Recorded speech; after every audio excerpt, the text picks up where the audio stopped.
Hi යාළුවනේ කොහොමද ඉතින් ඔයාලට මං හිතනවා මගේ යාළුවෝ හැමෝම හොඳින් ඇති කියලා.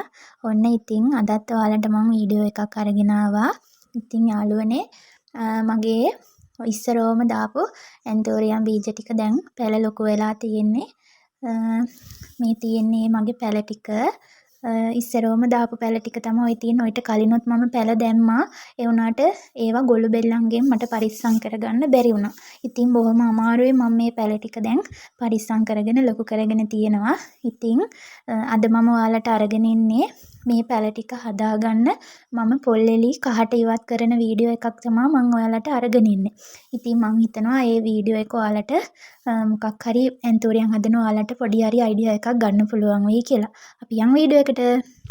මං ගොඩක් ආදරෙන් ඉල්ලනවා මගේ channel එක subscribe කරන්න. ඒ වගේම ඔයාලගේ අදහස් comment කරන්න අමතක කරන්න එපා කියලා. හරි එහෙනම් යාළුවනේ අපි දැන් බලමු. එතකොට මේ තියෙන්නේ ලොකුවට කපාගත්තු පොල්ලෙලි කෑලි. එතකොට මේ තියෙන්නේ මම පොඩියට කපාගත්තු පොල්ලෙලි කෑලි. දැන් මෙතන කොටස් දෙකක් තියෙනවනේ. අපිට දැන් පැලයක් හිටව ගන්න ලොකුවට කපාගත්ත පොල්ලෙලි පොඩිවට කපාගත්ත පොල්ලෙලි කොටස් දෙකම ඕනි වෙනවා.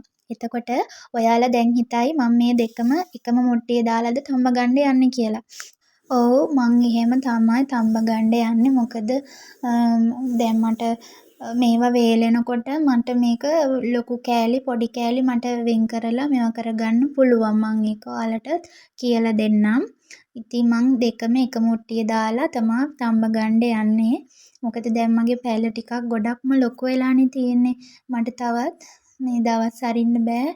පොල්ලෙලි වල මේ දවස ගානේ කහට ඉවත් කර කර ඒ හින්දා මම දැන් මේ පොල්ලෙලි ටික දවස් දෙකක් වතුරේ දාලා කහට ඉවත් කරගන්න තමයි තියෙන්නේ.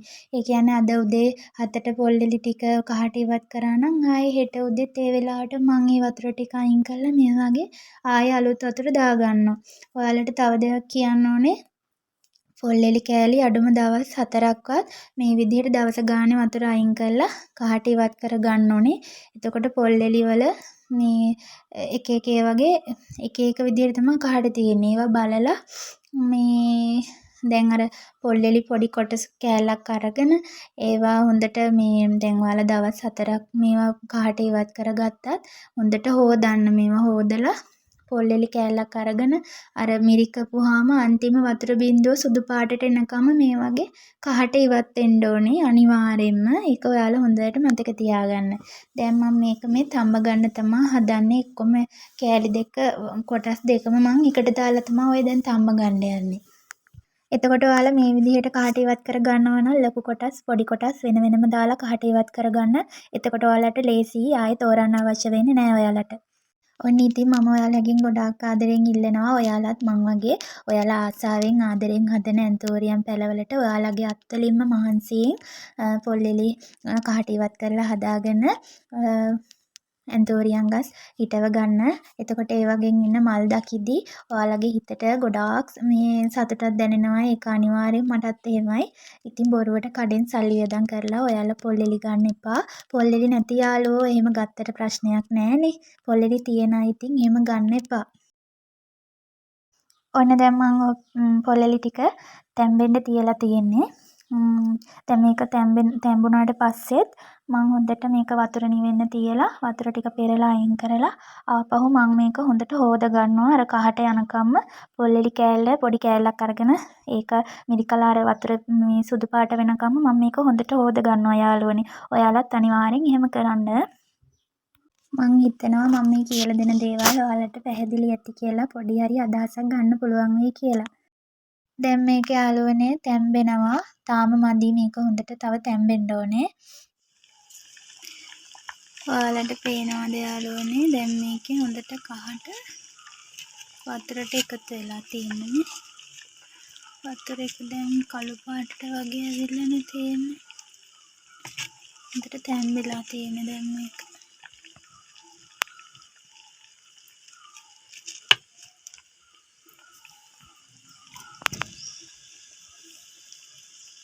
මේ තියෙන්නේ මම තම්බලා අයින් කරගත්ත වතුර ටික. බලන්නකො මේ ටික හොඳට කහට දැන් මේ ඉවත් වෙලා තියෙන්නේ. මම මේක දැන් අර දවස් දෙකක් විතර මේ වතුරෙත් දාගෙන තියපු එකක් නිසා දැන් හොඳට මේක ඉවත් වෙලා තියෙන්නේ.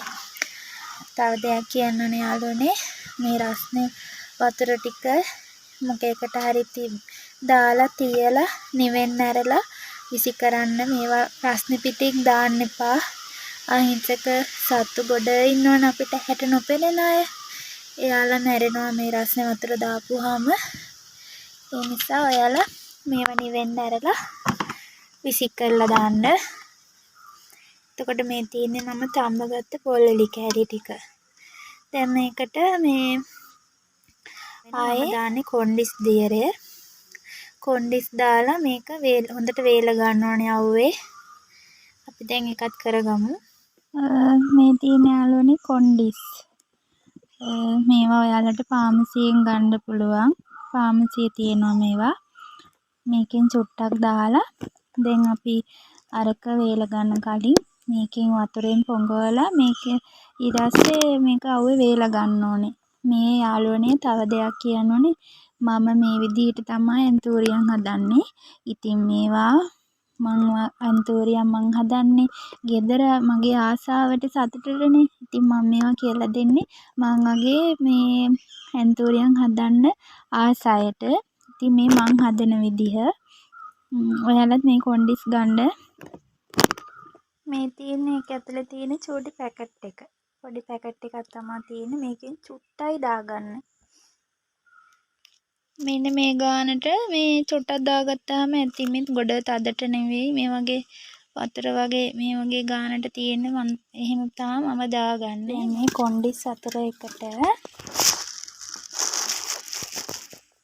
මේ පොල්ලෙලි කෑලි ටික දාගන්න තමයි තියෙන්නේ.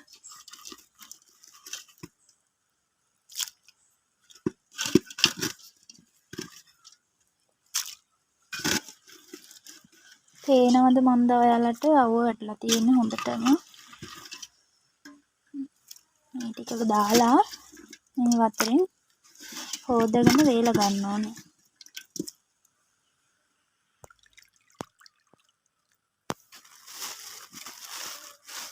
දැන් මේක හොඳට වේල ගන්න ඕනේ.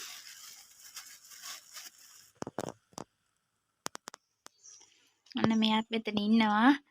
මේක දැන් තියෙන්නේ හොඳට අවුවේ වේල ගන්න. මට ඉතින් මේ වැඩ තනියෙන් කරගන්න ඉතින් හරි අමාරුයි යාළුවනේ. මං අසනීපෙන් ඉන්නේ. මේ දැන් මේ ටික හොඳට වේල ගන්න තමයි තියෙන්නේ. අපි වේලගෙන හම්බ වෙමු. මං ඔයාලට මුලින්ම කිව්වා අර මුට්ටියට දාගද්දිම කොටස් දෙකම මං එකට දාගත්තට මේවා වේලෙනකොට මං වේලුණාට පස්සේ මම මේවා වෙන වෙනම කොටස් වෙන් කරගන්නවා කියලා. ඒක තමයි මම දැන් ඔයාලට මේ පෙන්වන්න හදන්නේ. මේවා තාම සම්පූර්ණයෙන් හොඳට වේලිලා නැහැ. ඒ වුණාට බලන්නකෝ මේ දැන් අර ටිකක් වේලිලානේ තියෙන්නේ. එතකොට ඔය හොඳට මේ පොඩි කොටස් ලොකු කොටස් ඒවා වෙන වෙනම වෙන් කරගන්න පුළුවන්. ඒකයි මම ඔයාලට මුලින්ම කිව්වේ මම එකට දාලා තඹ ගත්තට මේවා මම වේලෙද්දි ආපහු වෙන වෙනම වෙන් කරගන්නවා කියලා. හරි දැන් මේවා වේලුණාට පස්සේ ඔයාලට මේවා හොඳට කවර් එකට දාලා ගැට ගාලා ඔයාලගේ අවශ්‍ය වෙලාවට ගන්න පුළුවන්.